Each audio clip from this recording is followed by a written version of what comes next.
টিউশনটা পড়িয়ে দিতাম, টিচার বলে সম্মান তো সবাই দিয়ে দিত, কিন্তু টাকা কি তাই নেই। এবার ওরা আমাকে টাকা দিচ্ছে না ঠিক আছে, কিন্তু আমি যে টিউশনে পড়ি সেখানে যদি টাকা না দিই সে কি ভালোবাসবে? আমার মনে আছে সেই দিনটার কথা, যেদিনের পর আমি ভেবেছিলাম আর পড়াশোনা করবো না এবং জীবনের প্রতি সব আশা উঠে গিয়েছিল। যেদিন স্যার 55 জন ব্যাচের সামনে আমাকে বলেছিল ধর্মসভা পেয়েছি, যখন আসবে চলে আসবে মুখ উঠে নিয়ে 3 মাসে টাকা কে দেবে? আমার মনে আছে 55 জন কাউকে দেখে শুধু আমাকেই সেই দিন থেকে আমার পড়াশোনার সব ইচ্ছা ওখানেই শেষ হয়ে যায় এবং অসহায়ের মতো ওখান থেকে বেরিয়ে এসে একটাই জীবনে কমিটমেন্ট নেই যে আর করবো না, টাকা রোজগার। তো সেই রকম কন্ডিশনে হঠাৎ করে ফিরছিলাম যখন বাসে, পরিচয় হয়েছিল একটা অচেনা আগন্তুকের সাথে, মানুষের সাথে। উনি আমাকে এই প্রজেক্টের কথা বলছিল যখন ভাবছিলাম বাইরে যাব। তো ওনার কথা শুনে এই প্রজেক্টটা একটা রোববার দিন 2016 সাল 21শে জুন আমিও সামান্য একটা ছাত্র হিসেবে এই কাউন্সিলিংটা অ্যাটেন্ড করেছি। বাবা এসেছিল, বাবা ঘুমিয়ে গিয়েছিলেন। সত্যি বলছি, এত যে কথা ম্যাডামরা বললো, আমি অ্যাকচুয়ালি স্যার তখন বলছিল বুঝতে পারিনি সব কিছু কথা। দুটো জিনিস বুঝেছিলাম। একটা কি বুঝেছিলাম, আজকের ডেট যে দিশায় যাচ্ছে আমি যদি সেই দিশায় না এগাই আমার দশা খারাপ। আজকের ডেট অনলাইনের যুগ। আজকে আপনার এখানে যারা জামা কাপড় পরে আছেন, আমাকে বলা বাহুল্য নয় 75% অনলাইন থেকে শপিং হয়ে পড়া হচ্ছে। আজকে এই যে এত হচ্ছে শপিং হচ্ছে দুর্গাপুজো, 75% ফ্লিপকার্টে একই না। তাহলে সময়ের সাথে সাথে সব কিছু চেঞ্জ হচ্ছে। তো আমরা যদি নিজেদেরকে না চেঞ্জ করি তাহলে আমরা পিছনে হয়ে যাব। তো সেই জায়গা থেকে বুঝে গেছিলাম কম্পিউটার শিখতে গেলে বাইরে সেই খরচা আছে, বাট সেখানে রোজগার করার কোনো জায়গা নেই। বাট এখানে সেই খরচাটা করলে আমি যে খরচাটা হয়তো কোনো জায়গা থেকে অ্যারেঞ্জ করে বা ধার করে করবো, সেটা 1-2 মাসে রোজগার করে তুলেও নিতে পারবো।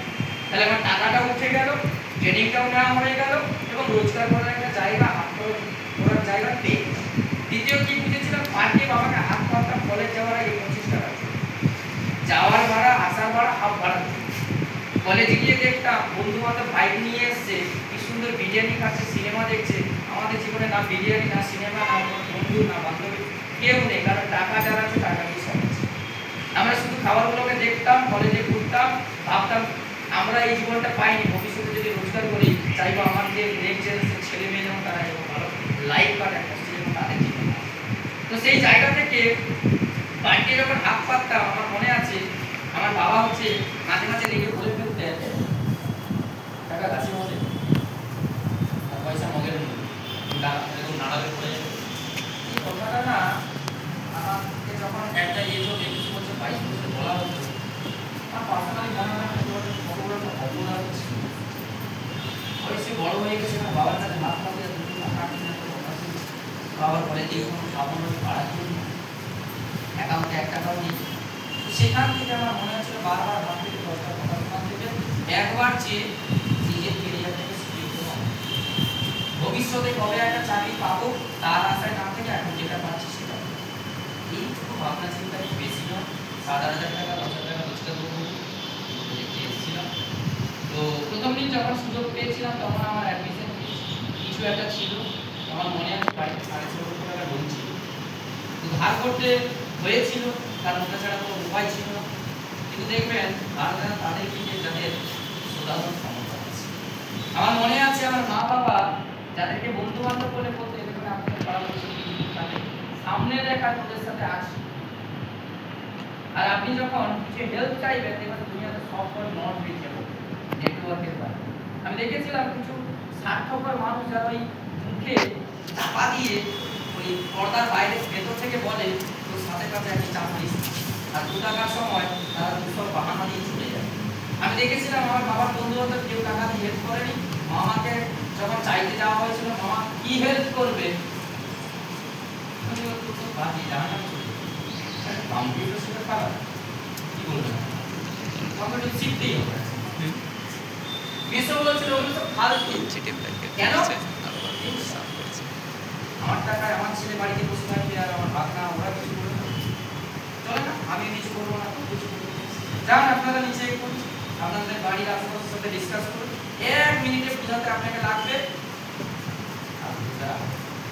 কেন? কারণ আমি কিছু পাইনি, বাড়িতে বসে একটা কি কিছু করে নিবি? ওই ক্যারিয়ার কার? আমার। পেটটাও তো আমার। তো আমি একটা জিনিস বুঝেছিলাম, এর আগে পয়সা ছিল না বলে মেডিকেল ছেড়েছি, পড়াশোনা ছাড়তে হয়েছে। সামাজিক জিনিস ছেড়েই যায়। আজকে বাবা আমাকে দেখছে, আজ থেকে 10 বছর পরে বাবাকে আমাকে দেখতে হবে।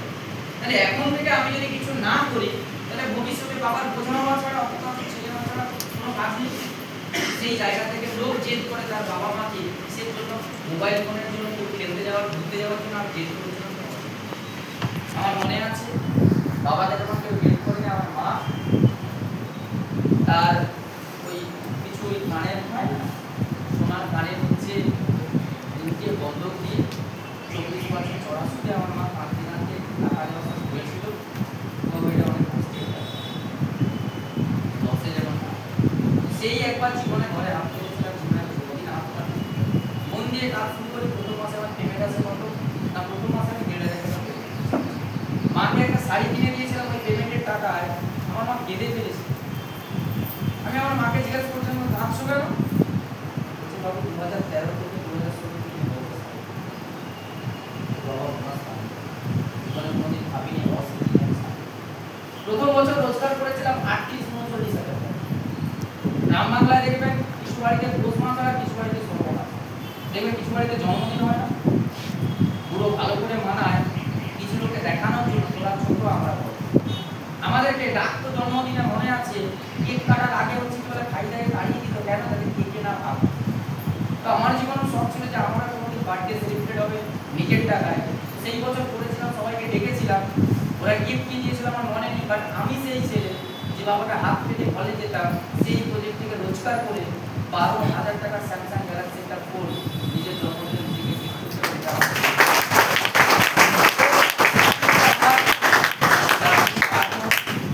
আপনি যদি দেখতে যান তারপরে ভিভো, ওপো, এমআই, রিয়েলমি ফোনের পিছনে প্রায় 2 লাখ টাকা খরচা করতে 6 বছর। আপনি বলবেন আপনি পাগল হয়ে গেছেন, এত টাকা খরচা করে কি দরকার ছিল?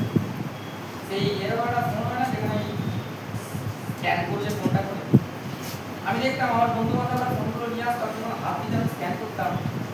আমার সেই কথাটা একবার মনে আছে, আমাকে বলেছিল বাবার যোগ্যতা আছে ফোনে কিনে দেবো, আগে যোগ্যতা করতে হবে তারপর। তা আমার বাবার যোগ্যতা থাকুক না থাকুক, আমার যোগ্যতা ছিল ওই একটা কিনেছিল, বাবার টাকা আমি কিনতে কিনেছি। আমি জানি না এই ফোনটা ওর পকেটে আছে কিনা, এই কিছুদিন আগে 80,000 টাকা দিয়ে আইফোনই পেয়ে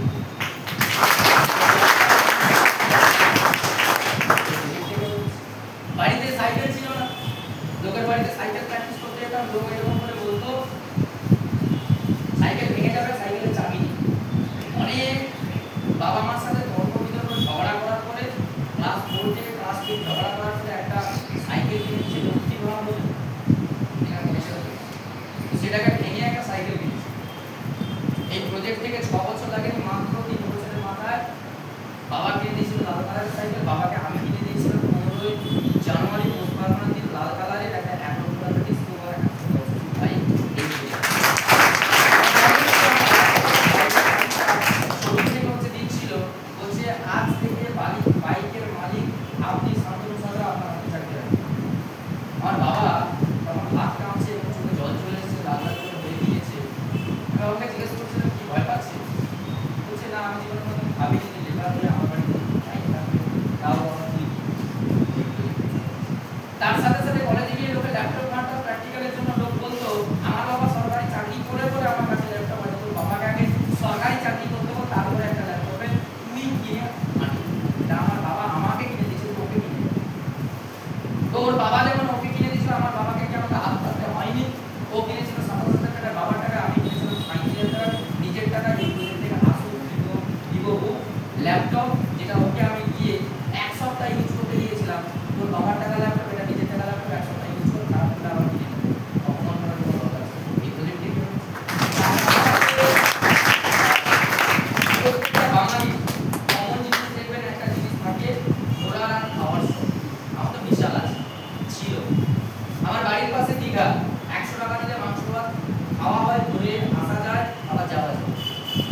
থেকে আপনি যদি দেখতে যান গত 6 বছরে প্রায় 14 বার দীঘা গিয়েছি। পুকুর বোঝেন, পুকুরে স্নান করার লোক যখন কি করে সুইমিং পুলে পা দেবে না, আপনি যেদিন দেবেন বুঝবেন আপনার ফিলিংসটা। দিয়েছি ক্যান্ডেল লাইট ডিনার দেখেছি, 5 স্টার কি হয় সাজানো প্রদীপ বেড দেখেছি। বইয়ে পড়েছিলাম সুন্দরবনে প্রজেক্ট থেকে লাস্ট 13 তারিখে সুন্দরবন ঘুরে এলাম 13 দিন, যেখানে আমি শ্বাস নিতে এরকম করে টান শুনেছি, শ্বাস প্রশ্বাস পাচ্ছি। তো সে একটা অসাধারণ ফিলিং। জানি না এই পৃথিবী থেকে যাওয়ার সময় আমি স্বর্গে যাবো না নরকে যাবো, বাট এই প্রজেক্ট থেকে বেঁচে থেকে স্বর্গ দেখা হয়ে গিয়েছে। মানালিতে যখন পাহাড়ে উঠছিলাম, অক্সিজেন লেভেল ধীরে ধীরে কম হচ্ছিল, তামিল ঘুমায় আর সেই ফিলিং। আমি সেই ছেলে যে জীবনে কোনোদিন দূরপাল্লার ট্রেনে চড়িনি, সেই ছেলে এই প্রজেক্ট থেকে প্লেনে চড়ে গয়া কোনোদিন যায়, বাট গোয়া থেকে প্রায় 15 দিনের জন্য ঘুরে এসেছি। প্রজেক্টে তো টিভিতে গোয়া দেখতাম, বাট এখান থেকে গোয়া ঘোরা হয়েছে। তার সাথে কিছুদিন আগে আমার ফোনে একটা মেল এলো, মানে চিঠি এলো, বলছে তুমি পাসপোর্ট বানাও। বললাম কেন? এখানেই তো কাজ করছে, আমি বাইরে কোনো জায়গায় যেতে পারবো না বা ট্রান্সফার নিতে পারবো। বলছে কাজ করতে তোমাকে পাঠাচ্ছি না, তুমি ভালো কাজ করেছো বলে তোমাকে ঘুরতে পাঠাচ্ছি, বিদেশ নয়। এই পুজোর নবমীর রাতে আমি যাচ্ছি বিদেশ, একটা হচ্ছে ভিয়েতনাম, ওখান থেকে ঘুরে এসে ডিসেম্বর মাসে হচ্ছে নেপাল দেশ, আলাদা একটা দেশ যেখানে কাঠমান্ডু নাকি মাউন্ট এভারেস্ট আছে, দেখতে যাবো। আমি সেটা আজকে প্লেনে চড়ে আবার বিদেশ যাবো, আমি নিজেকে মাঝে মাঝে চিমটি কেটে জিজ্ঞাসা করি যে সত্যি আমার সঙ্গে হচ্ছে না আমার বাসা প্রজেক্ট থেকে হচ্ছে। লাস্ট আপনি যদি দেখতে যান এই প্রজেক্ট থেকে 2021 সালের 20 সেপ্টেম্বর আমার মনে আছে, আমার বাড়িতে একটা সময় বর্ষায় জল পড়তো। এখন রাস্তা দিয়ে গেলেও জল পড়ে না। বাবা মা 45তম অ্যানিভার্সারিতে এই প্রজেক্ট থেকে রোজগার করে 6.5 লক্ষ টাকা খরচা করে WB-20 1 ডিপ্রেশন একটা 4 হুইলার আমি আমার বাবা মার অ্যানিভার্সারিতে গিফট করেছিলাম, যেটা নিচে গুলো দেখলাম গাড়ি। আজকে ওই গাড়ি প্রাউড ফিল হয় আজকে যখন বাবা মাকে নিয়ে রাস্তায় গাড়ি নিয়ে বেরোই, সবাই বলে ছিলেন তো বিশাল ব্যাপার এই প্রজেক্ট থেকে। আমার মনে আছে কিছুদিন আগে বিশ্বকর্মা গেল না, দেখবেন আমার সাথে মিল খেয়ে যাবে। আমাদের বাড়িতে বিশ্বকর্মা পুজো কিরকম হয়, কাটারি দেওয়া হয়, কাটতে দেওয়া হয়। আমি তো মনে আছে ঝুল টুল ছেড়ে টাকা পরিষ্কার করে এইগুলো রং করতাম। এই হচ্ছে বিশ্বকর্মা। লোককে দেখতাম কত বড় বড় এই পুজো করছে, কত খাওয়া দাওয়া হচ্ছে। এই বিশ্বকর্মা পুজোর দিন প্রায় 2,80,000 টাকা খরচা করে সব মিডল ক্লাসের স্বপ্ন থাকে যদি এরকম একটা বাইক থাকতো ভালো। এই প্রজেক্ট থেকে royal Enfield classic bike purchase করেছি এবং বিশ্বকর্মা পূজার দিনে নিজের গাড়ি নিজের বাইকে এই প্রজেক্ট থেকে